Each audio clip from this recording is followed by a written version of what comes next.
الحمد لله نحمده ونستعينه ونستغفره ونعوذ بالله من شرور أنفسنا ومن سيئات أعمالنا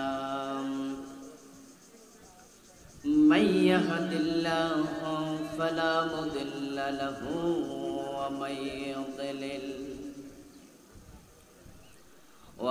يضلل فلن تجد له وليا مرشدا وأشهد أن لا إله إلا الله وأن محمدا عبده ورسوله أما بعد فقد قال الله تعالى في كلامه المجيد أعوذ بالله من الشيطان الرجيم بسم الله الرحمن الرحيم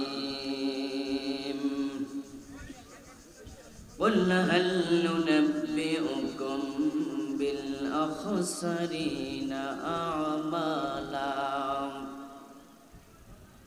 الذين ضل سعيهم في الحياة الدنيا وهم يحسبون أنهم يحسنون صنعا قال النبي صلى الله عليه وسلم ذاق طعم الإيمان من رضي بالله ربا وبالإسلام دينا وبمحمد نبيا ورسولا أو كما قال النبي عليه الصلاة والسلام সকলে মেহেরবানি করে দুরূদ ইব্রাহিম পড়ুন আল্লাহুম্মা সাল্লি আলা মুহাম্মাদিন ওয়া আলা আলি মুহাম্মাদ কামা সাল্লাইতা আলা ইব্রাহিম ওয়া আলা আলি ইব্রাহিম إنك حميد مجيد اللهم بارك على محمد وعلى آل محمد كما باركت على إبراهيم وعلى آل إبراهيم إنك حميد مجيد اللهم صل وسلم وبارك عليه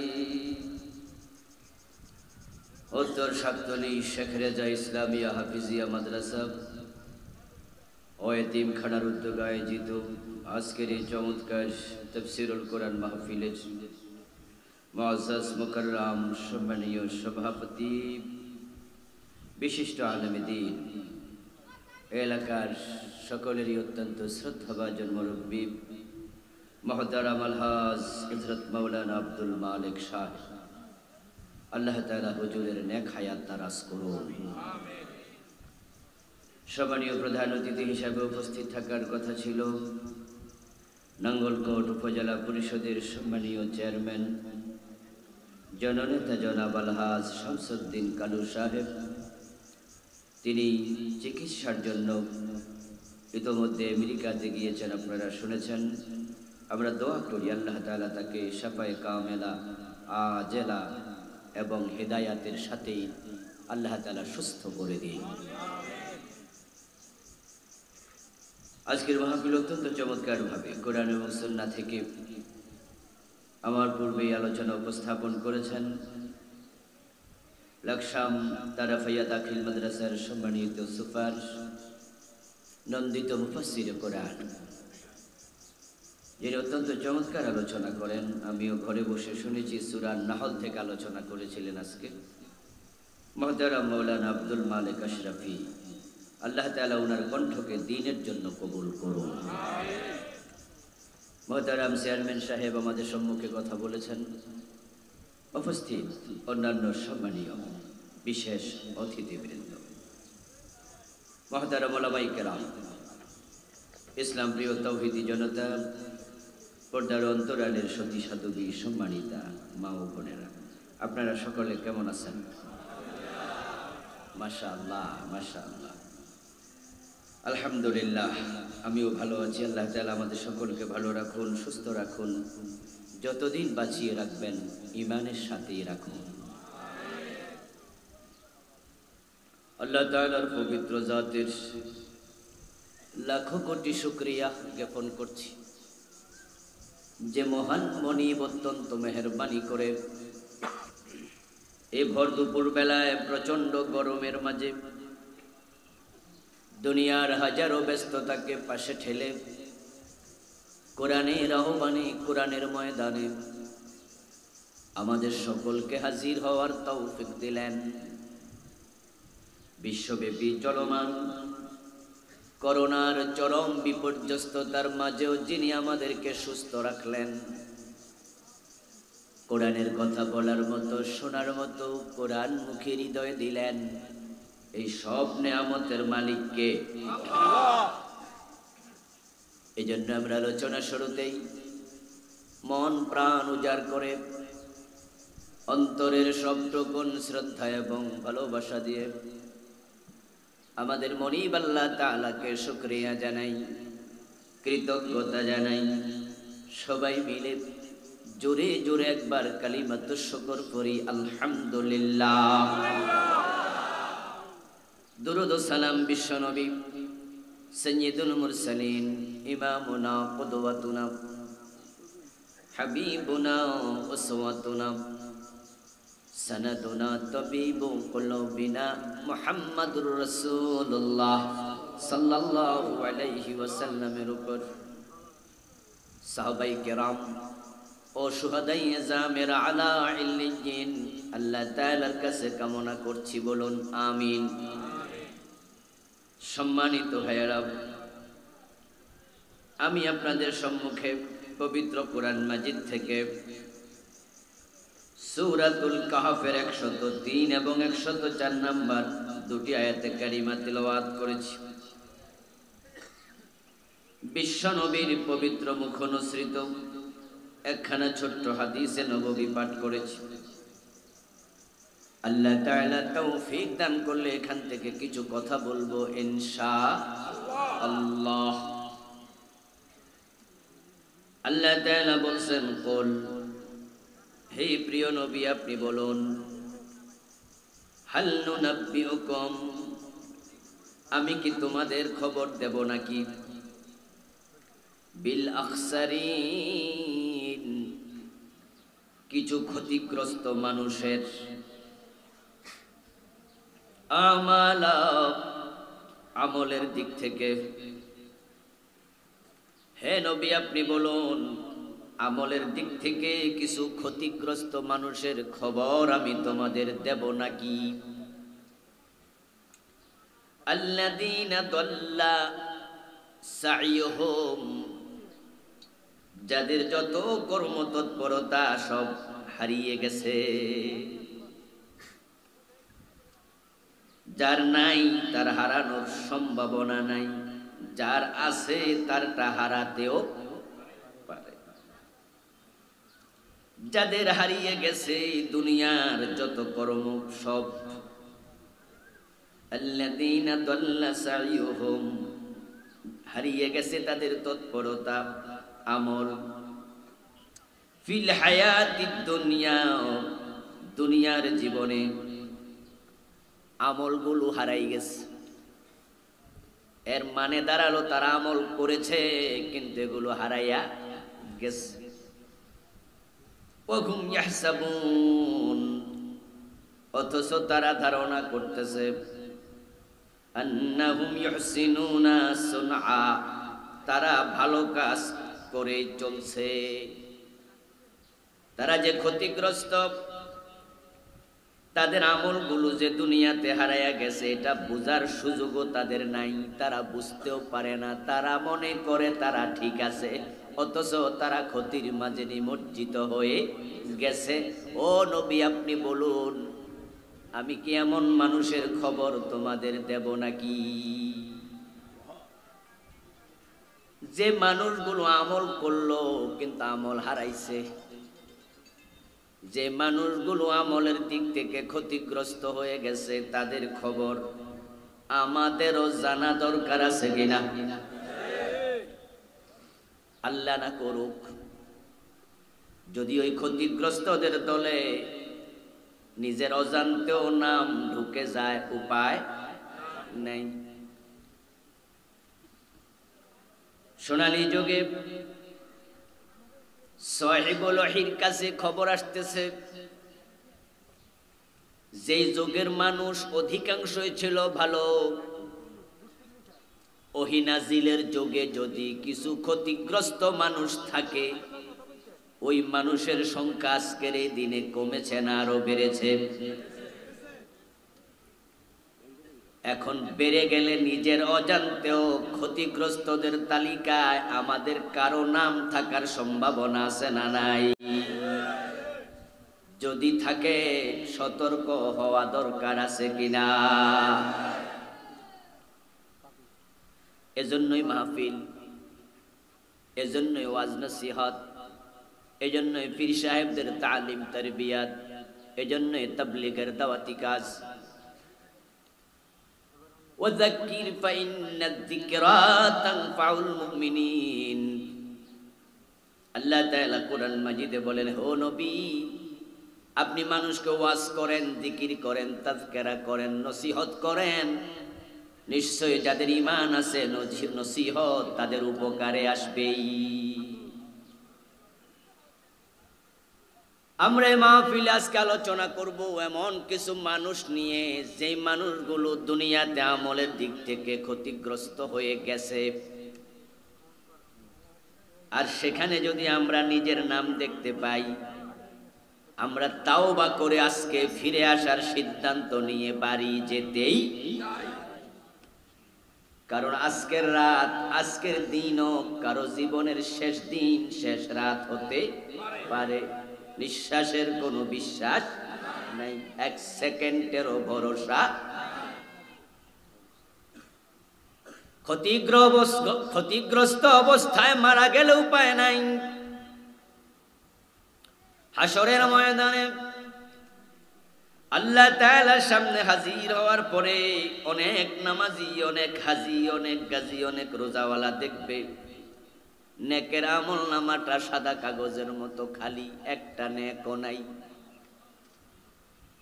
সে সেদিন বিস্মিত হবে, আশ্চর্য হয়ে বলবে, প্রভু, আমি তো নামাজ পড়েছি, আমি তো রোজা ছাড়ি নাই, আমি তো হজ করেছি, যাকাত দিয়েছি, আমার নেক কোথায়?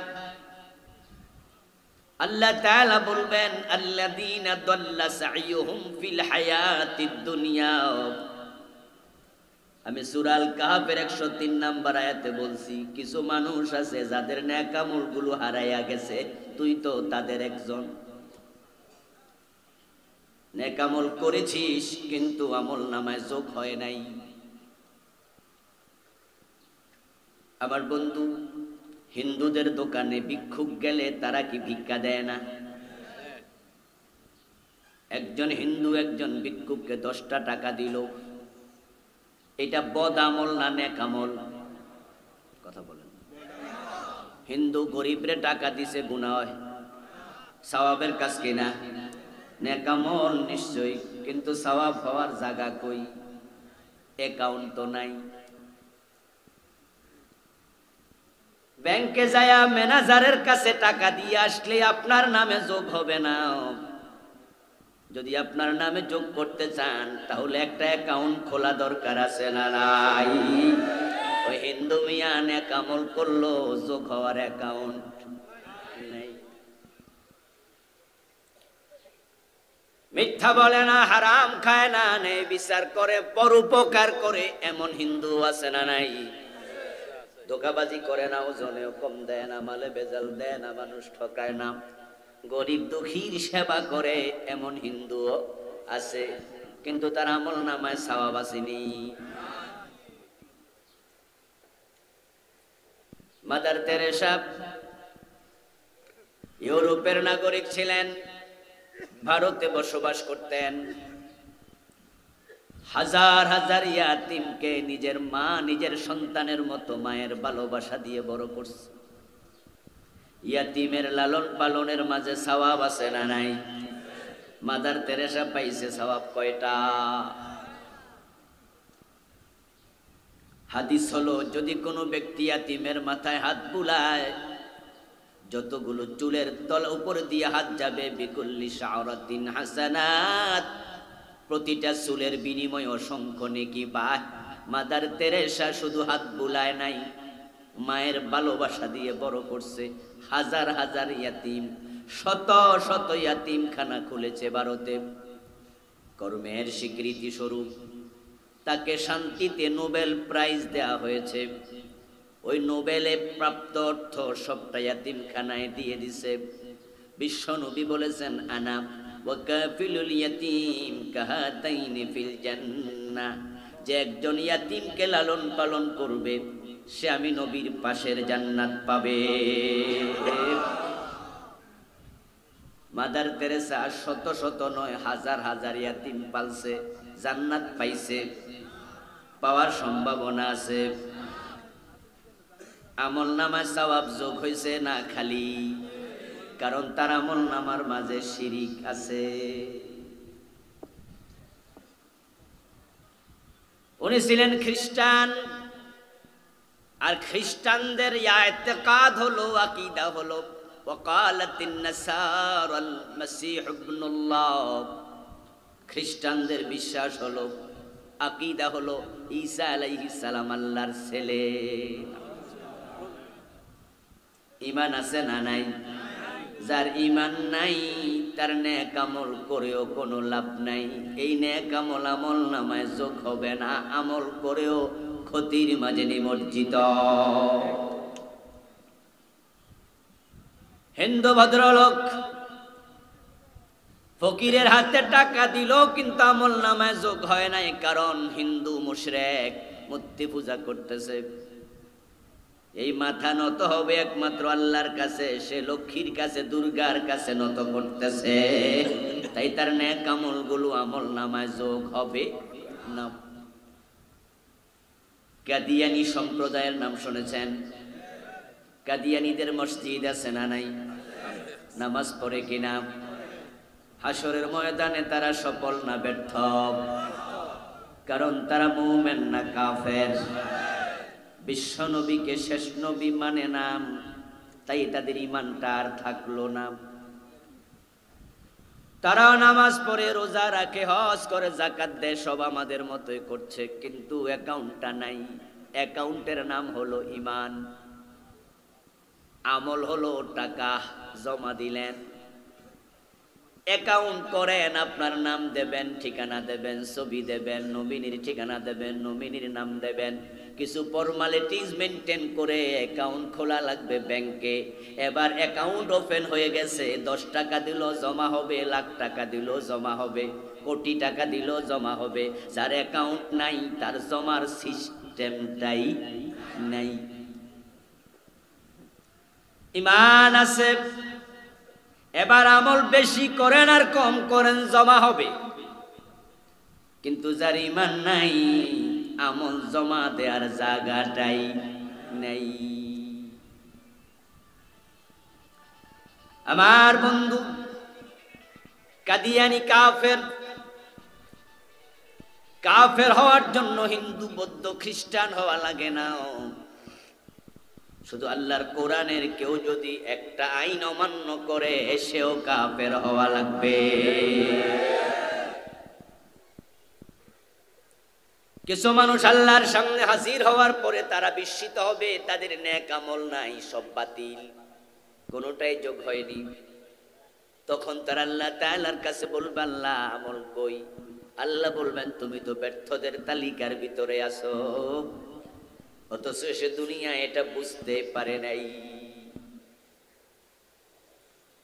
মসজিদে গিয়ে তুমি আল্লাহকে সেজদা করেছ, আবার দরবারে গিয়ে পীরের পায়ে সেজদা দিয়েছ। যখন পীরের পায়ে সেজদা দি, সাথে সাথে তোমার ঈমানটা বাতিল। তোমার যা আমল ছিল সব শেষ, নতুন করে যেগুলো করেছো ওইগুলো যোগ হওয়ার অ্যাকাউন্টটাও বাতিল হয়ে গেছে, যোগ হয় নাই। তখন তারা সেদিন বলবে আল্লাহি রাব্বিনা মা কুন্না মুশরিকিন, ও আমাদের রব আপনার কসম করে বলছে আমরা শিরিক করি নাই। আল্লাহ তখন আমলনামা গর্দান থেকে বের করে দেখাবেন, দেখ এই এই এই শিরিক তুই করেছিস। সওয়াবের খাতায় কোনো সওয়াব নাই, কিন্তু গুনার খাতাগুলো, গুনার খাতার মাঝে গুনাহগুলো লেখা আছে না নাই? ওয়া কুল্লা শাইইন আহসাইনাহু কিতাবা, আমি সব লিখেছি। ওয়া কুল্লা ইনসানিন আলজামনাহু তায়রাহু ফি উনুকিহি, আমি গর্দানের ভিতরে তোর আমল রেকর্ড করার একটা ক্যামেরা ঢুকাইয়া দিয়েছি। ওয়া নুখরিজু লাহু ইয়াওমাল কিয়ামাতি কিতাবা, সেটা আমি কিয়ামতের দিন তোর গর্দান থেকে টেনে বের করব কিতাব আকারে। ইয়ালকাহু মানশুরা, সেটাকে খোলা বইয়ের মতো পাবে। ইকরা কিতাবাক, আমি বলবো দেখ এবার আমলনামা পড়। দিন তারিখ সময় সহ সব লেখা আছে। এই যে তুই মাজারে মানত করছস, এই তো তুই মরা বেটার কাছে চাইছস, এই তো তুই পীরের পায়ে সেজদা দিছস, এই তো বিশ্ব নবী শেষ নবী, এই আকীদা লালন না করে তুই মির্জা গোলাম আহমদ কাদিয়ানকে শেষ নবী বলে দাবি করেছস। তারপরে নবী হবে রাসূলের পরেও এই চিন্তা তুই লালন করেছস, অমুক জায়গায় বলেছস, সব লেখা আছে দেখ। আল্লাহ যখন সব দেখাবেন, এবার ব্যর্থ মানুষগুলো কি বলবে? ফালাউ আন্না লানা কাররাতান ফানাকুনা মিনাল মুমিনিন, এবার তারা বলবে আল্লাহ আমি যে ব্যর্থ, দুনিয়ার তো বুঝি নাই, এখন তো বুঝছি, আমারে আরেকবার দুনিয়ায় পাঠায়া দাও, আমি ঈমান নিয়ে ফিরে আসব, আমি ব্যর্থদের তালিকায় আর থাকবো না, আমাকে দুনিয়ায় আরেকটা বারের জন্য পাঠাও। বলুন তো পাঠানো হবে? সেদিন মানুষগুলো বুঝবে, কিন্তু যেদিন বুঝবে সেদিন বুঝে আর কোনো লাভ হবে না, শেষ। আমার বন্ধু, ব্যর্থ হবে মোট 5 গ্রুপ মানুষ। আল্লাহর কাছে বলবে আমরা সফল হতে চাই, আল্লাহ পাক রব্বুল আলামিন বলবেন সফলতার সুযোগ আর নাই, শেষ। ওই 5 গ্রুপ মানুষ ব্যর্থ হবে। 1 নাম্বার যারা কাফের, 2 নাম্বার যারা মুশরিক, 3 নাম্বার যারা মুনাফিক, 4 নাম্বার যারা হারাম খায়, 5 নাম্বার যারা বেদাতি। প্রথম 3 গ্রুপের আমও নাই, সালাও নাই, ইমানও নাই, আমলও নাই। ওই গ্রুপের মাঝে 1 নাম্বার কাফের, যারা কুফরি করে তাদের ঈমানটা নাই। যারা 2 নাম্বার মুশরিক, শিরিক করলে ঈমান নাই। 3 নাম্বার যারা মুনাফিক, নেফাক করলে ঈমান নাই। আর ঈমান যাদের নাই, আমলও তাদের নাই, ঈমান আমল দুটাই শেষ। এই 3 গ্রুপের মানুষ আজকের মাহফিলও থাকার সম্ভাবনা আছে না নাই? আর শেষে আছে আরো 2টা গ্রুপ, যারা হারাম খায়, তাদের আমল হয় কিন্তু আমলগুলো কবুল হবে না।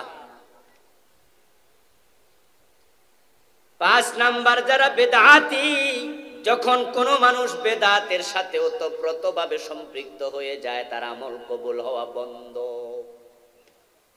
তা আমল করলেন, কবুল হলো না, হাসরের ময়দানে দেখবেন আমল নামা খালি। আপনি সেদিন সফল না ব্যর্থ? এখন হারাম খায় এমন কিছু মানুষ আজকের মাহফিলও আছে না নাই? সুদে টাকা লাগাচ্ছেন, অথচ 5 ওয়াক্ত নামাজ পড়ে নামাজি মানুষ ঘোষ না দিলে ফাইলে সাইন করে না, এমন অফিসার আছে না নাই? নামাজ পড়ে ওজনে কম দেয়, মালে বেজাল দেয়, মানুষকে ঠকায়। নামাজি মানুষ মিথ্যা কথা বলছে, নামাজি মানুষ অন্যের জমি জাল দলিল করে, জমি দখল করে, এমন আছে না নাই? তুমি ব্যর্থ। হাসরের ময়দানে সব মানুষ কবর থেকে উঠবে উলঙ্গ,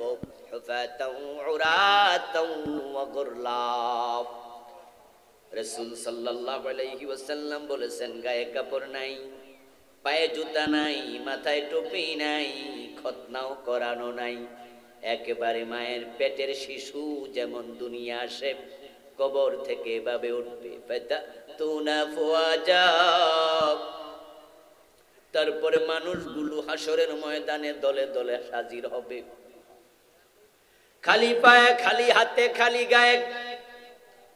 কিন্তু কিছু মানুষ বড় হতভাগ্য, তাদের গলার মাঝে পাহাড় পরিমাণ মাটি আল্লাহ ঝুলাইয়া দিয়ে বলবেন, টেনে টেনে তুই সামনে যা। قال النبي صلى الله عليه وسلم من أخذ شبرا من الأرض ظلما فإنه يطوقه يوم القيامة من 7 أرضين। যে ব্যক্তি কারো 1 বিঘত জমি জুলুম করে, জবরদখল করে নিজের আয়ত্তে এনে রেখে ভোগ করেছে, আল্লাহ সেটাকে 7 গুণ বড় করে গলার মাঝে ঝুলাইয়া দেবে।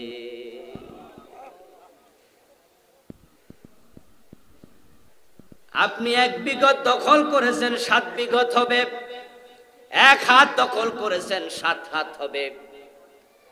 হাল চাষ করতে যাইয়া মাথার মাঝে টুপি লইয়া নাঙ্গল চালাইয়া অন্যের আইলে গুতা মাইরা জমিন বড় করে, এমন নামাজি হাজি গাজি চাচা আসে না নাই?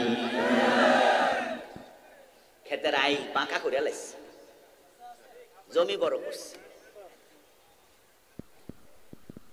বাবা মরে গেছে, বোনের জমিটা দেয় না, জোর করে দখল করে রেখেছে, এমন জালেম ভাই আছে না নাই? ভাই না তুমি জালেম আছে না? কোন জমি চাইতে আসলে চোখ লাল করে ধমক মারা তারাইয়া দেয়। 70-80 বছর বয়স হয়ে গেল, বিয়ে করেছে 40-50 বছর হয়ে গেল, 30 বছর, 20 বছর, 10 বছর, এখনো বউয়ের মহারানার টাকাটা দেয় নাই, এমন স্বামী আছে না নাই? এটা স্বামী না স্বামী?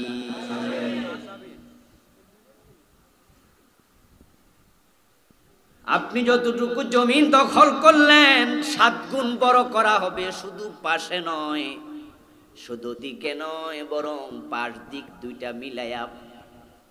পৃথিবীর সবচেয়ে গভীরতম সমুদ্র আটলান্টিক মহাসাগর, যেখানে সবচেয়ে গভীর জায়গা, সেখানের গভীরতা হলো 36,000 ফিট। পৃথিবীর সবচেয়ে বড় পাহাড় হলো হিমালয়, সবচেয়ে উঁচু জায়গা এভারেস্ট, উচ্চতা হলো 29,000 ফিট। সবচেয়ে গভীর 36,000 ফিট, সবচেয়ে উঁচু জায়গা 29,000 ফিট। যদি পুরাটা হিমালয় পর্বত আটলান্টিক মহাসাগরের গভীরতম জায়গায় তুলে নিয়ে ডুবিয়ে দেয়া হয়, সবটা ডুবে যাবে, তার উপরেও পানি থাকবে 7,000 ফিট। এখান থেকে মেঘমালা মাত্র 4-5 হাজার ফিট উপরে। 7,000 ফিট মানি কত উপর? এবার ওই গভীরতম জায়গায় যদি একটা লঞ্চ নিয়ে কেউ পৌঁছে, 2 মণ ওজন বড় পাথর ছিদ্র করে এর ভিতরে রশি ঢুকাইয়া বেঁধে ফেলে, তারপরে পাথরটা ছেড়ে দেয়, যেতে যেতে নিচের দিকে এক পর্যায়ে গিয়া পাথরটাও মাটিতে ঠেকে যাবে। ৩৬,০০০ ফিট যাওয়ার পরে যাওয়ার জায়গা আর নাই। এর মানে হলো এর নিচেও মাটি আছে। এখন তুমি যে জমি দখল করছো, আল্লাহ এটার ৭ গুণ বাড়াইলে কোথায় যাবে?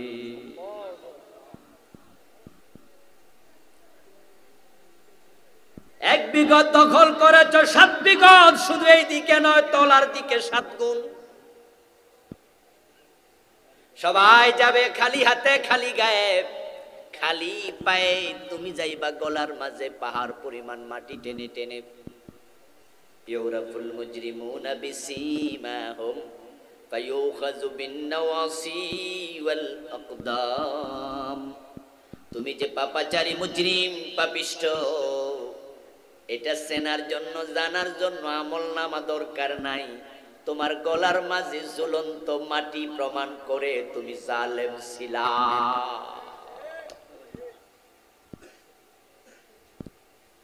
যারা হারামের সাথে সম্পৃক্ত আছেন আজকে থেমে যাবেন। সুদে টাকা লাগায়া জান্নাতের চিন্তা আপনি কেমনে করেন, এটা তো আমার বুঝে আসে না। আল্লাহ তাআলা কুরআন মাজিদে সুদখোরের সাথে যুদ্ধের ঘোষণা দিয়েছেন, ফাযানু বিহারবিম মিনাল্লাহি ওয়া রাসূলি। যারা সুদ খাও তারা আল্লাহ এবং রাসূলের বিরুদ্ধে যুদ্ধ ঘোষণা করে দাও।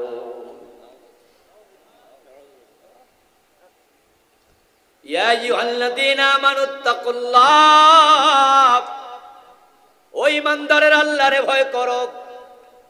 ওয়াজারু মা বাকিয়া মিনার রিবা, এবং সুদ থেকে যা তোমার সাথে সম্পৃক্ত আছে তা ছেড়ে দাও। কে বলছেন? আল্লাহকে ভয় করো, সুদের সাথে সম্পর্ক ছিন্ন করো। সুদ খেও না, সুদ দিও না, সুদ লিখিও না, সুদের সাক্ষীও থাকবা না। ক্বালান নাবিয়্যুহুম সাওয়া, প্রিয় নবীজি বলেন এই চারজন সমান অপরাধী। তোমার সাথে সুদের যে সম্পর্ক সেটা ছেড়ে দাও। ওয়া ইন লাম তাফআলু,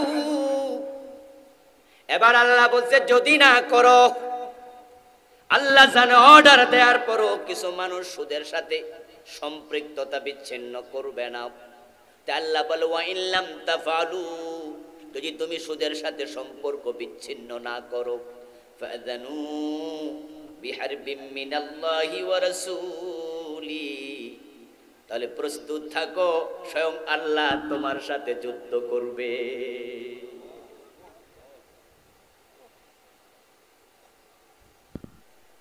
قال النبي صلى الله عليه وسلم إن للربا 73 بابا আইসারুহু আন ইয়ানকিহুর রাজুলু উম্মাহ। প্রিয় নবীজি বলেন যে ব্যক্তি সুদ খাবে ৭৩টা বড় বড় গুনাহ হবে। সবচেয়ে বড়টা হলো আল্লাহর সাথে যুদ্ধের প্রস্তুতি নেয়া, আর সবচেয়ে ছোটটা হলো নিজের মায়ের সাথে জিনা করা। আল্লাহ,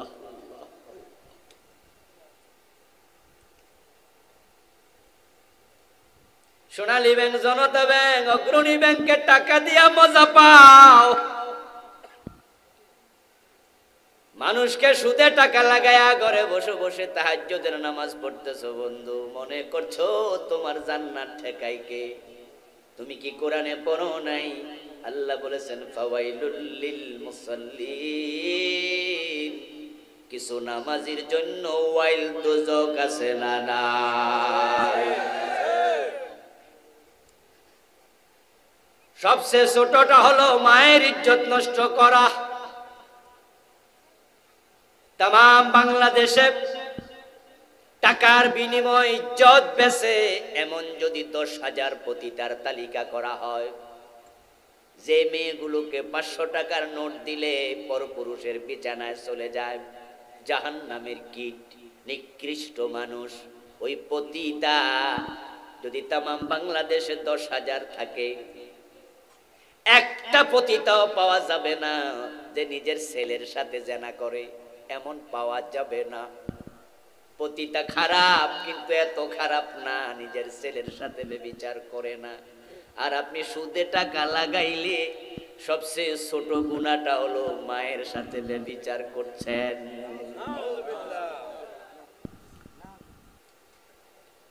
হারাম খায়া নামাজ পড়ে লাভ নাই, নামাজ ছেড়ে দেন,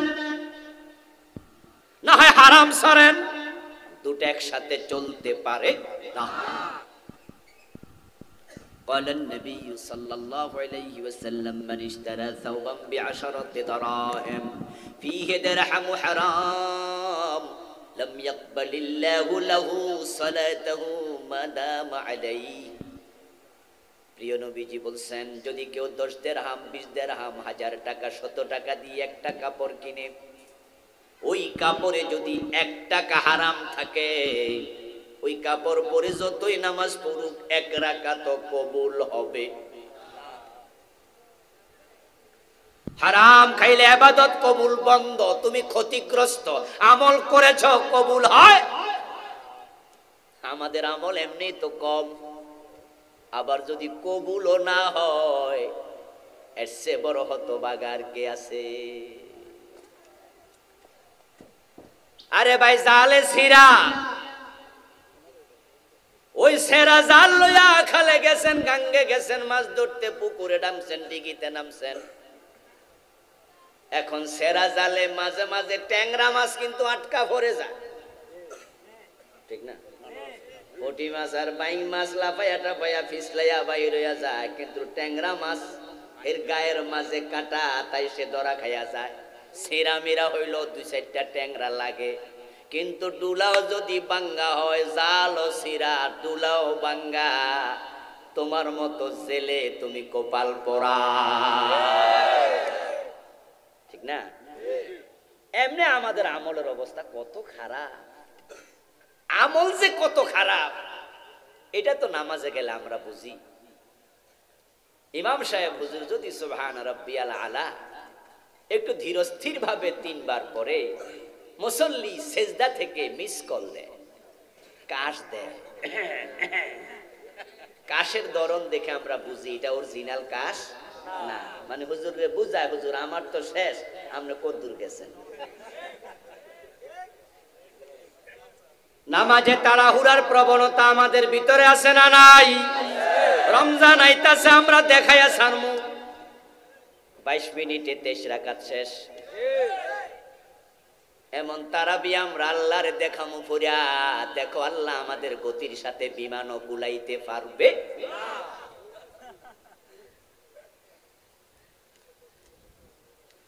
যে মসজিদে ধীরস্থির ভাবে নামাজ পড়ে ওই মসজিদে মুসল্লি কমে যাবে, যে মসজিদে তাড়াহুড়া ওই মসজিদে মুসল্লির জায়গা দেয়া যায় না।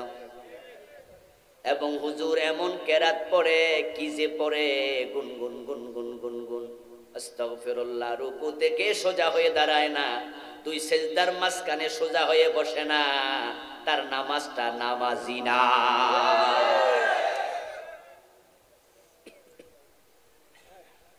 ওয়ারাতিলিল কুরআন তারতিলা, ওয়ারাতিলিল কুরআন তারতিলা। কোরআন পড়া যেমন ফরজ, তারতিলের সাথে পড়াও ফরজ। অক্ষরের হক আছে, সিফাত আছে, মাখরাজ আছে। ওই সিফাত এবং মাখরাজ থেকে উচ্চারণ করবা না, তোমার নামাজ বাতিল। গত 4-5 দিন আগে খুলনা একটা মাহফিল করতে গিয়েছিলাম। সকালবেলা এক মাদ্রাসার প্রিন্সিপাল মাহফিল করলো, ওনার মাদ্রাসায় রাতে ছিলাম, সকালে একটু আমাকে নিয়ে ঘুরতে বের হয়েছে। যশোর এয়ারপোর্টে আমার ফোনে একটা ফ্লাইট, তাই সকালে সময় অনেক ছিল। তখন তিনি বলতেছিলেন, কয়দিন আগে এক জায়গায় নামাজ পড়তে গেলাম, নামাজ শেষে বলতে বাধ্য হলাম যে নামাজটা হয়নি, আবার পড়েন। ইমাম সাহেব তো খেপে গেল, হ্যাঁ বলেন কি, আপনার বাড়ি কই? নামাজ হয় নাই মানি? কিচ্ছু করেন নাই, নামাজ তো বাতিল, বলতেই তো হবে, মাইর খাইলেও তো কোয়া লাগবো। বললাম আমার বাড়ি যেখানে হোক, আপনি বললেন ফাসাল্লি লিরাব্বিকা ওয়ানহার, আপনার নামাজ কেমনে হবে?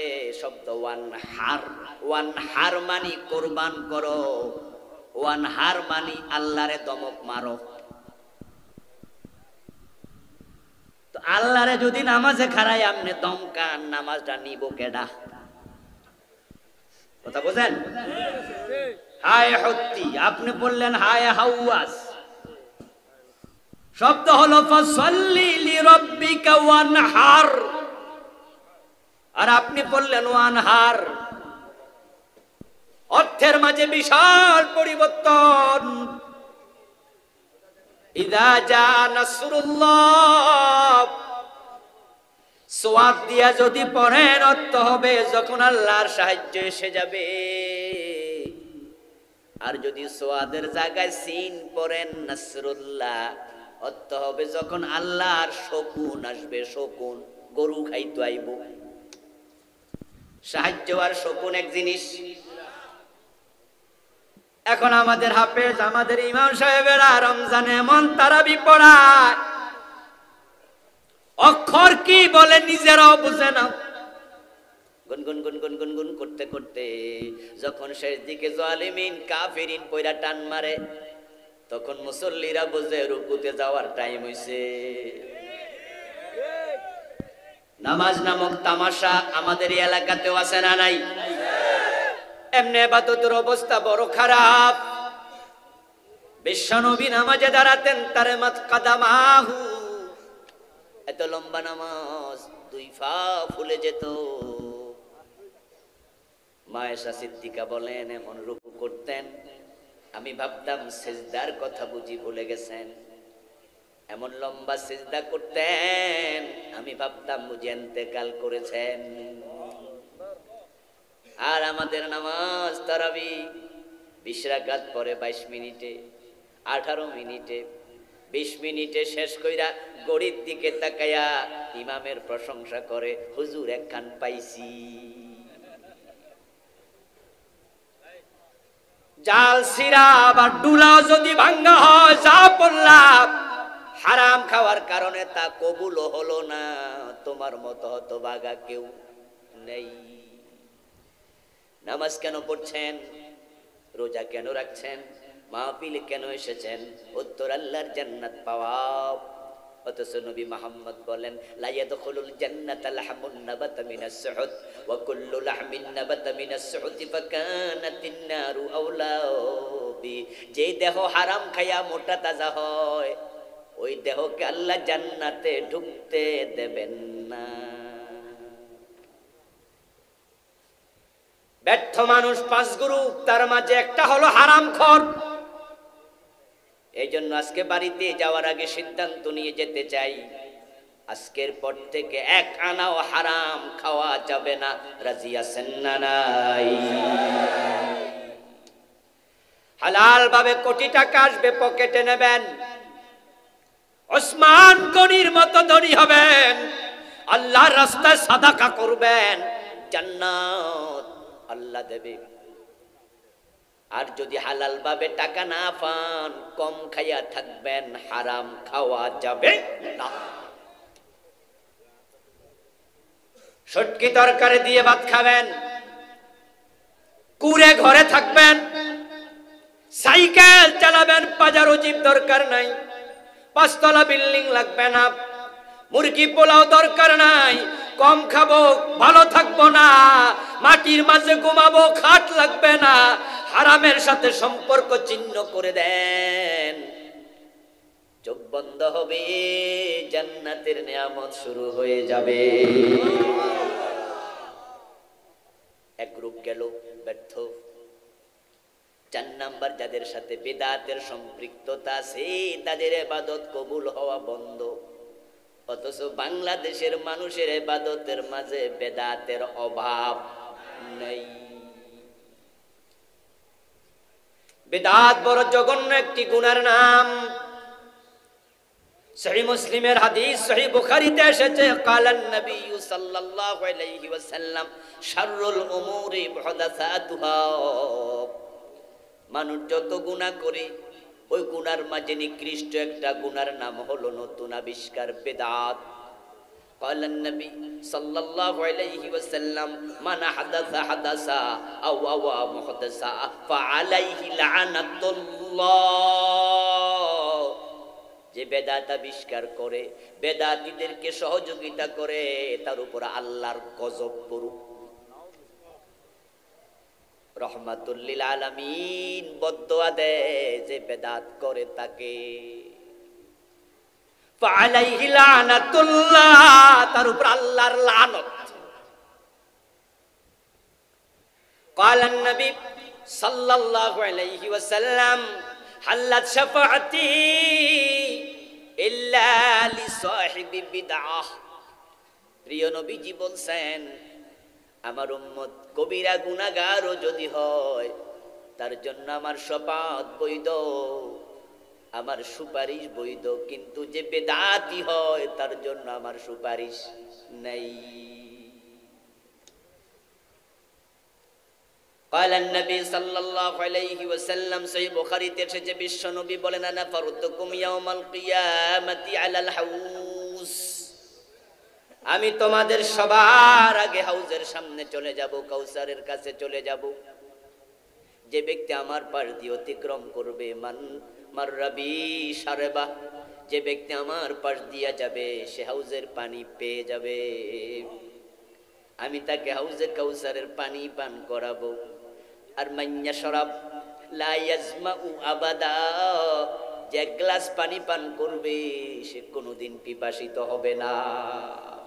মাউ হুয়া শাদ্দু বিয়াজাম মিনাল লাবান ওয়া হালা মিনাল আসাল ওয়া আতিয়াবু মিনাল মিস, কিসানুহু কানুজুমিস সামাব যাওয়ায়াহু সাওয়াউন মাসিরাতা শাহর। হাউজের পানি হবে দুধের চেয়ে সাদা, মধুর চেয়ে মিষ্টি, মিসকের চেয়ে সুগন্ধিওয়ালা। তার কোণ হবে মুরাব্বা, 4 কোণ বিশিষ্ট। এক একটা পার হবে 1 মাস ঘোড়া দৌড়ানোর দূরত্ব। আমার উম্মতেরা যাবে আর পানি পাবে, ভিড় হবে না, ঠেলাঠেলি ধাক্কা ধাক্কি করা লাগবে না। কি জানো কানুজুমিস সামা, আকাশে তারকা যত, হাউজের পেয়ালা হবে তত। আমার সব উম্মত পানি পাবে। এর মাঝে একদল লোক আমার কাছে আসবে, এসে বলবে, ইয়া রাসূলুল্লাহ, আমরা আপনার উম্মত, আমাদেরকে আপনি পানি দেন। আমি তাদেরকে পানি দিতে আগাবো। ফায়ুহালু বাইনি ওয়া বাইনাহুম, কিন্তু তাদের হাতে পানি দেওয়ার আগে তাদের মাঝে আর আমার মাঝে একটা পর্দা পড়ে যাবে। আমি তাদেরকে পানি দিতে পারবো না। রাসূল বলেন, আমি দিতে চাইবো কিন্তু পারবো না। তাহলে বোঝা গেল হাসরের দিন সকল সিদ্ধান্ত কার হাতে? ফাকুলু ইন্নাহুম মিন্নি, আমি তখন বলবো, কি হলো, তারা তো আমার উম্মত, আমি তাদেরকে পানি কেন দিতে পারলাম না? ফায়ুকাল, অতঃপর বলা হবে, ফেরেশতারা এসে বলবে, ইন্নাকা লা তাদরি মা আহদাসু বাদাক। ও প্রিয় নবী, আপনি জানেন না এই মানুষগুলো উম্মতের দাবি করেছে, কিন্তু তারা অরিজিনাল উম্মত নয়, তারা বেজালওয়ালা। তারা আপনার পরে হাজারো বেদাত বানাইছে। তারা বেদাতি, তারা বেদাতি। ফাকুলু সুকান সুকান লিমান গায়্যারা বাদি, তখন আমি বলবো, দূর হ, দূর হ, যারা আমার দ্বীনের মাঝে পরিবর্তন ঘটাইছ তাদের সাথে আমার সম্পর্ক নেই। বেদাত হলো ক্ষেতের মাঝে আগাছার মতো আগাছা। যদি ক্ষেতের মাঝে আগাছার দাপট বেড়ে যায়, ফসলের ক্ষতি হয় কিনা? আপনারা তো কৃষক মানুষ, আমিও কৃষকের সন্তান। যখন ক্ষেতের মাঝে আমরা ধান গাছ লাগাই, পাট গাছ লাগাই, গম গাছ লাগাই, সরিষা গাছ লাগাই, ক্ষেতের মাঝে যদি আগাছা ওঠে, ঘাস ওঠে, আমরা ঘাসগুলো তুলে ফেলে দেই, কারণ আমরা জানি এই ঘাস যদি বেড়ে যায় ফসল ভালো হবে না। বেদাত বড় জঘন্য জিনিস। বেদাত এসেছে আমল কবুল হওয়া বন্ধ, এটা আল্লাহর বড় অপছন্দনীয় জিনিস। قال النبي صلى الله عليه وسلم من احدث في امرنا هذا ما ليس منه فهو رد।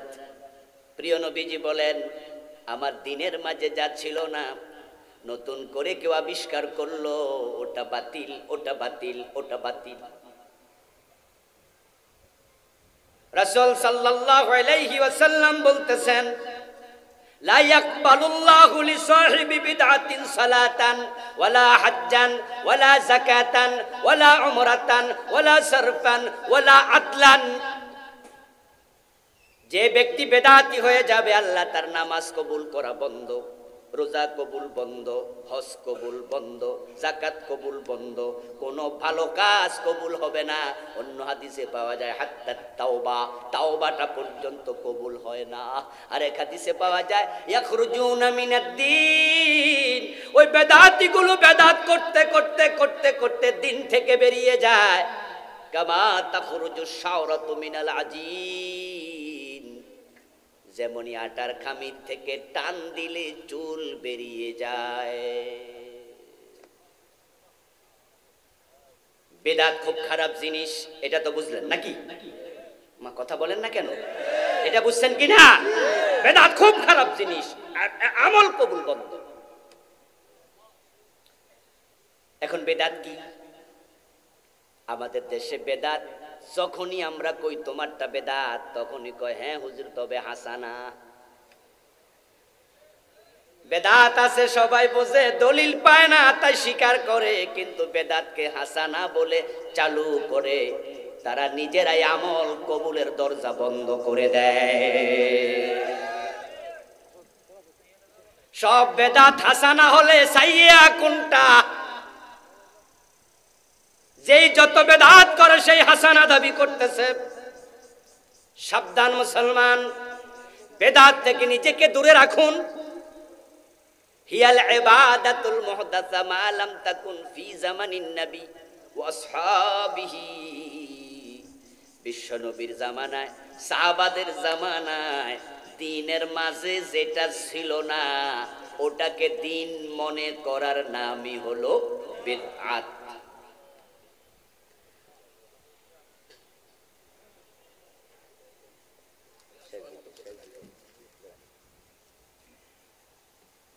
আমার বন্ধু, রাসূলের জামানায় জিকির ছিল কিনা?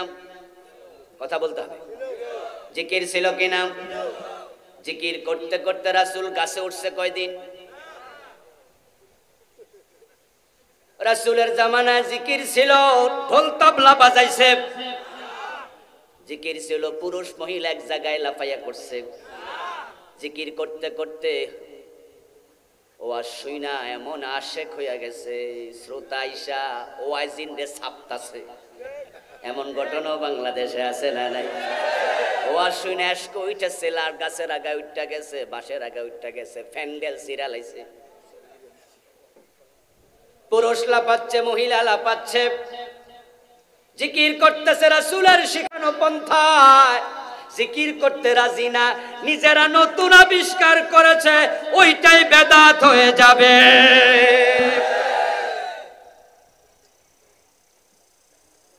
রাসূলের চিন্তা, রাসূলের কর্মের বাহিরে আমাদের যাওয়ার কোনো সুযোগ নাই। আমার বন্ধু, এখন বলবো হুজুর আপনি তো আর এশক বোঝেন না, আপনার তো আর জজবা নাই, উনাদের জজবা আছে তাই উনারা লাপাইছে। আমি বলবো আমার প্রিয় ভাই, বিশ্বনবী ওয়াজ করেছেন, সাহাবারা শুনেছেন। বিশ্বনবীর চেয়ে বড় তাসিরওয়ালা ওয়াইজ আর কে আছে? সাহাবীদের চেয়ে আশিকে রাসূল আর কে আছে? কোন সাহাবী তো লাভ দিয়ে আইসা রাসূল রে চাইপা ধরে নাই।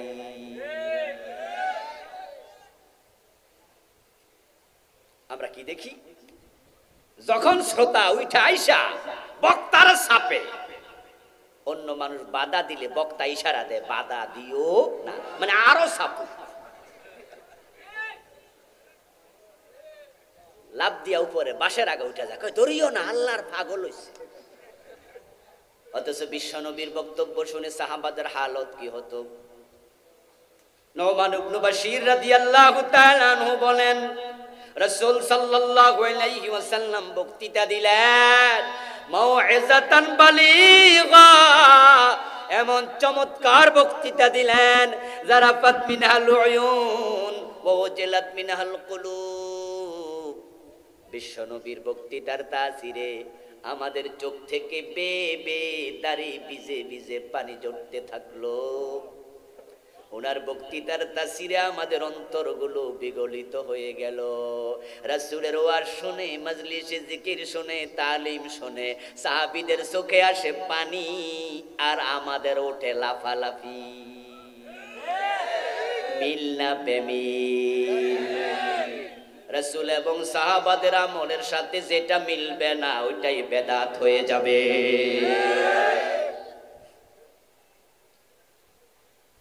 এখন বেদাত এমন এক মারাত্মক চিজ, বেশি কথা কইতে গেলে আপনার চেহারাও কালো হয়ে যাবে। আল হাক্কু মুররুন ওয়ালাউ কানা দুররা কুলিল হাক্কা ওয়ালাউ কুনতা ফারদা। সত্য বড় তিতা, যদিও সেটা মুক্তার মতো দামি হোক। তাই হক কথা কইলে ছেলে মায়ের চেহারাও কালো হইয়া যায়। মা ছেলেরে কয়, বাপ সদা সত্য কথা বলিবে, কখনো মিথ্যা বলিবে না, হকের উপর টিকে থাকবে, না হকের ধারে কাছে যাবা না। ছেলে কয়, মা এত সোজা না। মানে কয়, মানে হক কথা কইলে মা তুমিও তো সহ্য করবা না, পাবলিকে তো কিলাইতে আইব। মা কয়, এই তুই কি হক জানস, আমি সহ্য করব না, বল বল। কয়, মা বাবা মরছে 5 বছর হয়েছে, লিপস্টিক দাও কেন, এটা কারে দেখাও। কয়লা দিল। কয়, মা আমি এটাই কইছিলাম। বেদাত গুলো কি বলতে গেলে আপনার চেহারা কালো হবে, তবে সত্য বলতেই হবে, একা হলো বলা লাগবে। এখন 5 দলের কথা বলবো তো, এই নিয়ে আমার একটা লেখা বই আছে, আমি বাংলাদেশে চলমান 38টা লিখছি মাত্র। স্টেজ আজকে বইটা পাবেন, প্রচলিত বিদআত, তা থেকে বাঁচার উপায়। এই যে চেহারা যে কালো হবে একটা কইয়া যাই, না কইলে তো বুঝবেন না কালো যে হইছে। আমাদের দরবারগুলোতে জিকির চলছে, আমরাও জিকির করি, এবং পীর সাহেব হুজুরদের দরবারে জিকিরের তালিম সবচেয়ে বেশি হয়, এবং এটা খুব ভালো, খুব ভালো, খুব ভালো। আল্লাহ কোরআনে বলছে, উযকুরুল্লাহ যিকরান কাসীরা, জিকির করো সবচেয়ে বেশি। জিকির শব্দ ছাড়া বেশি করার ব্যাপারে কোনো আমল আছে আমার জানা নেই। সব আমলের ব্যাপার হলো আইয়ুকুম আহসানু আমালা। নামাজ বেশি পড়ো না, সুন্দর নামাজ পড়ো। কথা বুঝেন? আপনি 10 মিনিটে 20 রাকাত পড়ে আছেন, এটা নামাজ না।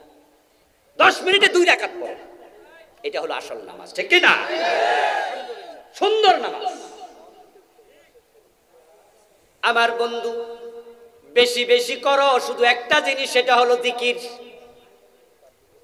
পীর সাহেব হুজুররা আলহামদুলিল্লাহ এই ক্ষেত্রে এগিয়ে আছে, এবং তাদের মুরিদেরাও এগিয়ে আছে। যারা পীরের মুরিদ হয় না, যারা পীরের মুরিদ হয়, এই 2 গ্রুপের মাঝে জিকির বেশি কে করে? মুরিদেরাই করে। সকালবেলা করে, সন্ধ্যাবেলায়ও করে। তারা সবচেয়ে বেশি রিয়াজত জিকিরের ব্যাপারে করে। আলহামদুলিল্লাহ, উযকুরুল্লাহ যিকরান কাসীরা।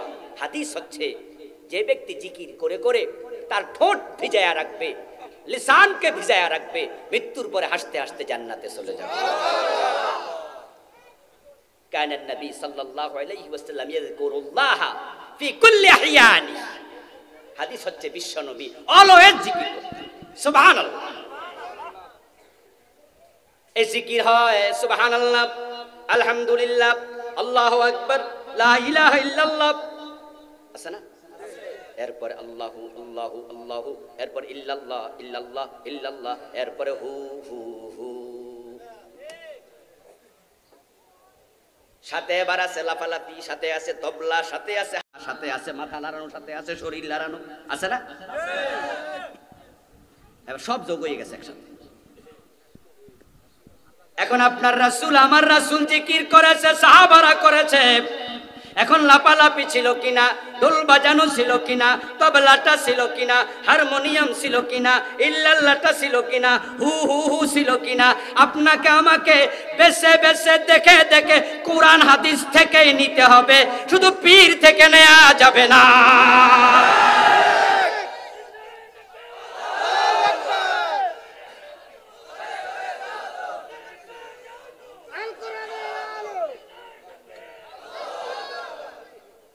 আমার বন্ধু আপনাদের কাছ থেকে আমি জানতে চাই, ঢোল বাজাচ্ছে জিকিরের সাথে, এমন পীর আছে না নাই?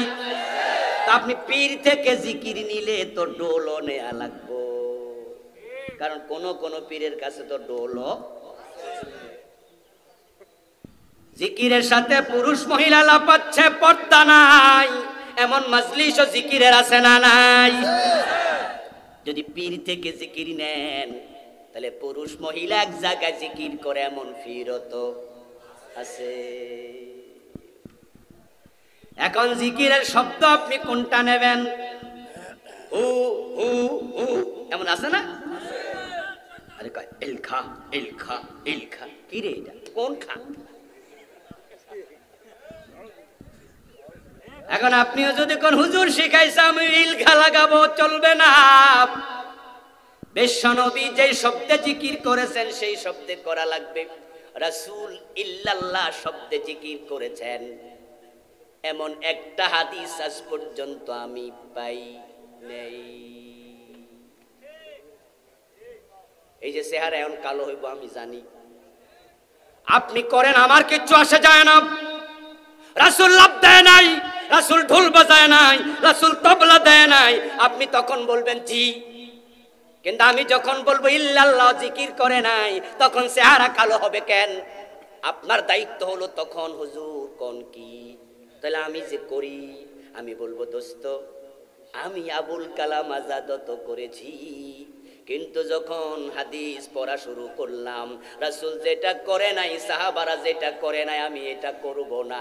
ইল্লাল্লাহর হাদিসটা খুঁজতে খুঁজতে খুঁজতে খুঁজতে বয়স তো আলহামদুলিল্লাহ 46 বছরে পা দিয়েছি, কামেল মাদ্রাসায় পড়াচ্ছি 21 বছরের কাছাকাছি, বুখারীর উস্তাদ আলহামদুলিল্লাহ, মুসলিমের উস্তাদ, হাদিসের কিতাবগুলো আসমানে উঠে যায় নাই, খুঁজেছি খুঁজেছি খুঁজেছি খুঁজেছি, কত আলেমের কাছে ফোন করেছি, বলেছি, জানতে চেয়েছি, মেকল লোক পাঠাইছি, হাটাজারিতে পাঠাইছি, খবর নিয়েছি কোন জায়গায় আছে, কোন আলেম বলবে একটু জানাও জানাও। এখন ইন্টারনেটের যুগ, শত শত নয় হাজার হাজার কিতাবে মোবাইলে আপলোড করা আছে। কোরআনের কোন শব্দ চাইবেন আমার কাছে, আমি 30 সেকেন্ডে বের করে দেব কোন জায়গায় আছে, কতবার আছে। হাদিস কোনটা চাইবেন, সহিহ না দঈফ, মাউযু না হাসান, বের কর 30 সেকেন্ড লাগবে না। ইন্টারনেটের উপর আমাদের যথেষ্ট দখল, আলহামদুলিল্লাহ। আধুনিক যুগ, দখল করতেই হবে, ঠিক না? কাফেররা মোবাইল দিয়ে জাহান্নামে নিচ্ছে, এই মোবাইল কাজে লাগাই আমরা জান্নাতে নিতে হবে।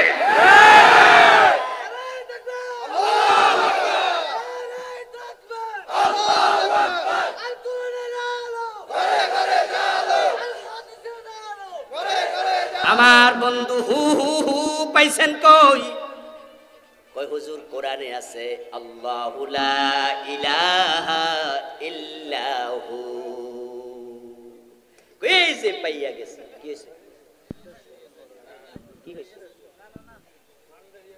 হইছে এটা কি? এখন কথা ডিস্টার্ব করা যাবে না। আজান কয়টা? আজান কি 15? 45 কি কয়? আরো আধা ঘন্টা আছে, ইনশাআল্লাহ ইনশাআল্লাহ। জি, এই মাঝখানে ডিস্টার্ব করিয়েন না, কথা বলবেন না। হো হো হো পাইলেন কই? ক হুজুর পেয়েছি লা ইলাহা ইল্লাহু। হ্যাঁ বন্ধু, কোরআন শরীফে তো হু আছে, কিন্তু আমি খুঁজবো ওই হু দিয়া রাসূল জিকির করেছে কিনা, ঠিক কিনা? রাসূল করেছে সুবহানাল্লাহ, আমিও বলবো। রাসূল বলেছে আলহামদুলিল্লাহ, আমিও বলবো। রাসূল বলেছে আল্লাহু আকবার, আমিও বলবো। এইভাবে রাসূল যা বলেছে আমরা সেখানে খুঁজবো। আচ্ছা, বিশ্বনবী কেমনে থুতু ফেলেছেন সেটাও হাদিসে আছে না নাই? কেমনে ঘুমাইছে আছে না নাই? টয়লেটে কোন পা দিয়া গেছে আছে না নাই? তাহলে ইল্লাল্লাহ জিকির যেটা আমরা করতেছি রাসূল করলে এটাও নিশ্চয়ই হাদিসে আছে। ঝগড়ার কিচ্ছু নাই, মনোমালিন্যের কিচ্ছু নাই, হাদিসে এটা নিশ্চয়ই আছে। আমাদের এত বড় হুজুর করে থাকবে না মানে? আপনার কনফিডেন্ট তৈরি করেন। আমি 70 বছর করেছি। আমি আজকে আমাদের মুরব্বীর সাথে ঘরে কথা বলছি, বয়স জিজ্ঞাসা করলাম, বলল প্রায় 80। আল্লাহ হায়াত আর বাড়াইয়া দেখ, বলেন আমি। এই যে মুরব্বী 80 বছর বয়স, আমার বাবার সে সিনিয়র। হুজুর আপনি কি বলছেন এটা বেদাত, আমরা 70 বছর করি। আমিও বলবো নিশ্চয়ই হাদিসে থাকলে আমিও করবই, কিন্তু যদি না থাকে করা যাবে।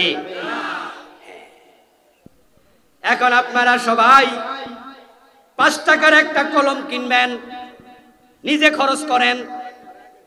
1-2 টাকা দিয়া কাগজ কিনবেন। আপনার ইমাম সাহেব, আপনার পীর সাহেব, আপনার উস্তাদের কাছে কলমটাও দিবেন, কাগজটাও দিবেন। বিনয়ের সাথে আমার সালামটা পৌঁছায়, আবুল কালাম আজাদ হুজুর সালাম দিছে। এই যে হুজুর আমাদেরকে 70 বছর ধরে জিকিরটা আপনারা করাইছেন, উনি বলে গেছে রাসূল এটা করেন নাই, সাহাবারা এটা করেন নাই, হাদিসে এটা নাই।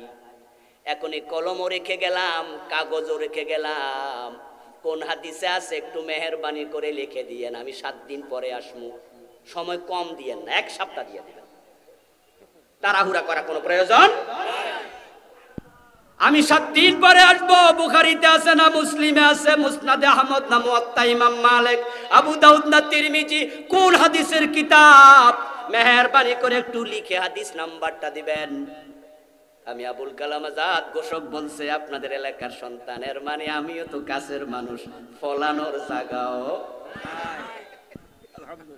অন্য জায়গা হইলে তো কইয়া ফলাই মলাই যাইতে পারলে বাঁচলাম, কিন্তু আমি যাবো। 1 সপ্তাহ পরে আপনি যাবেন, যে আছে কোথায় দেখান, পাবেন না, পাবেন না।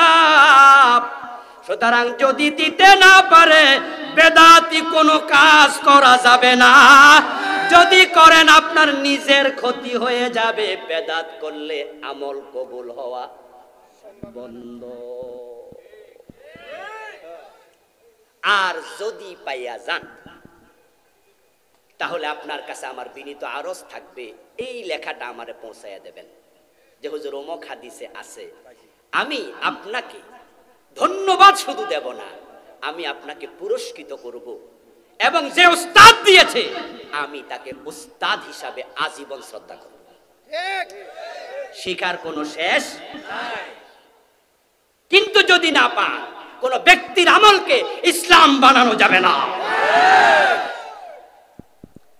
আমার বন্ধু বেদাত আমি লিখেছি 38টা, বইটা নেবেন পড়বেন, এই কথাটাও সেখানে আছে। বহুত আগে লিখেছি, হাজার হাজার কপি সারা দেশে চলে গেছে। গত রাতেই মাহফিলে বিক্রি হয়েছে 25,000 টাকার বই। আপনাদের কয়দিন আগে একটা মাহফিল করছি, বিক্রি হয়েছে 42,000 টাকার বই। এই যে কোথায় জানি সান্দিশ করে, সাঙ্গেশ করে, 42,000 টাকার বই আপনাদেরটাই গেছে। এরকম হাজার হাজার বই এক এক মাহফিলে যা, আজ পর্যন্ত এই চ্যালেঞ্জের জবাব বাংলার কেউ দেয় নাই। কারণ আমি মাজায় গামছা না বেঁধে বই লিখি নাই। আমার বন্ধু, শিরিক, কুফর, নেফাক বড় খারাপ। শিরিক আজকে ঘরে ঘরে ঢুকে গেছে। আগে ছিল মাজারে, আগে ছিল বাউলদের গানের মজলিসে, এখন শিরিক মাহফিলের মাঝে চলে আসছে। কয়দিন আগে এক বক্তা ওয়াজ করেছি, আল্লাহর দন রাসূলকে দিয়া, রাসূল গেছে গায়েব হইয়া। রাসূলের দন খাজা লইয়া শুইয়া আছে আজমিরে, কেউ ফিরে না খালি হাতে, খাজা তোমার দরবারে। চিৎকার দিয়া বলেন নাউযুবিল্লাহ। এটা কি শিরিক নয়? এই বক্তা এবং শ্রোতা যারা এই আকীদা লালন করবে, কারো ঈমান থাকবে। এই বক্তার ওয়াজ আমি গত রাত্রে আরেকটা পাইলাম, আস্তাগফিরুল্লাহ, দেখছি সে বক্তৃতার মজলিসে বলতেছে মাহফিলে এক মহিলা তার মেয়ে বিয়ে দিতে পারে না, 500 টাকা দরকার। অনেক আগের কাহিনী।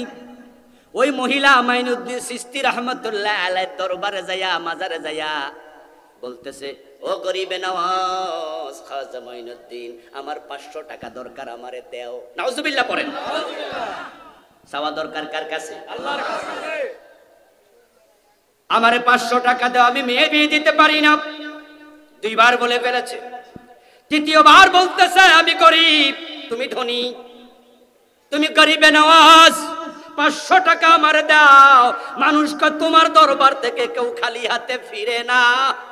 এই কথা 3য় বার বলার পরে যখন জবাব পায় নাই, ওই মহিলা নাকি তখন একটা লাঠি লইয়া মাজারের মাঝে 3টা বাড়ি মারছে। 3টা বাড়ি মাইরা লাঠিটা ফালাইয়া দিয়া রওনা দিছে।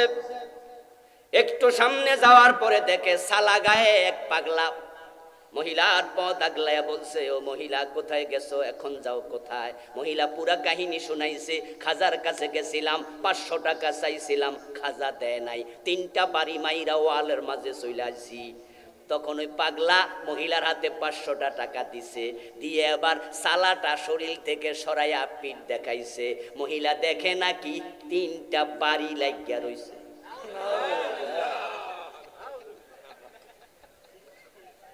এই গত রাতে লেটেস্ট আমি আমার ফেসবুকে এটা শেয়ার করেছি। আমি লিখেছি, খাজা মাইনুদ্দিন চিশতি রাহমাতুল্লাহ আলাইহি এই দেশে শিরকের বিরুদ্ধে জিহাদ করার জন্য আরব থেকে ভারতে এসেছে।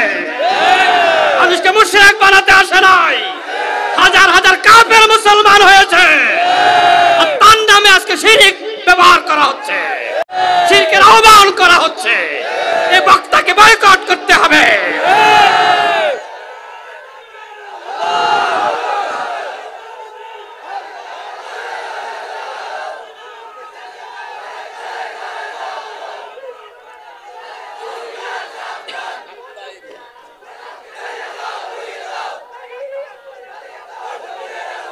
আমার বন্ধু, শিরিক করলে ঈমান থাকে না। ঈমান নিয়ে মরতে হলে শিরিক করা যাবে না। শিরিক যেখানে আছে তার ধারে কাছেও যাওয়া যাবে না। ইন্না শিরকা লাযুলমুন আযীম। শিরিক বড় জঘন্য গুনার নাম। আমার একটি বই আছে শিরকের উপরে, প্রচলিত শিরিক, তা থেকে বাঁচার উপায়, লিখেছি। বাংলাদেশে চলমান 29টা। আপনি অবাক হবেন পরে, বলে কি রে আমি নিজেও তো এই কামে আছি। এবার বলুন তো, না জেনে বিষ খাইলে ঝামেলা আছে না নাই? আপনি শিরিক কইরা মরবেন, আল্লাহর সামনে গিয়া দেখবেন আমলনামা খালি। শিরিক করার সাথে সাথে অ্যাকাউন্টটা ছিল, এখন বাতিল হইয়া গেছে। মাঝে মাঝে অ্যাকাউন্ট বাতিল হয়ে যায়, এমন ঘটনা আছে না নাই? শিরিক করছে, অ্যাকাউন্ট শেষ। আরেকটা হলো বন্ধু নেফাক। নেফাক নেফাক মুনাফিক হলে ঈমান থাকবে না। এ নিয়ে আমার আলাদা আলোচনা আছে, যদিও কোনো বই আমি লিখিনি, চিন্তা করছি এটা নিয়েও লিখবো ইনশাআল্লাহ। এ নিয়ে আলোচনা আছে। মুনাফিকরা জাহান্নামে থাকবে কাফেরদেরও নিচে। এই জন্য নিফাকের চিহ্নগুলো জানবেন, শিখবেন, পরিহার করবেন, কুফর ছেড়ে দেবেন, শিরিক ছেড়ে দেবেন, হারাম ছেড়ে দেবেন, বেদাত ছেড়ে দেবেন, হাসতে হাসতে জান্নাতে চলে যাবেন ইনশাআল্লাহ। আল্লাহ আমাদের তৌফিক দিন, বলেন আমিন। সম্মানিত ভাইয়েরা, উঠবেন না প্লিজ, আমরা দোয়া করে যেতে চাই। মাহফিল কমিটি এত কষ্ট করে অ্যারেঞ্জ করেছে, দোয়ার আয়োজন করেছে, দোয়া চেয়েছে, আমরা দোয়া করবো ইনশাআল্লাহ।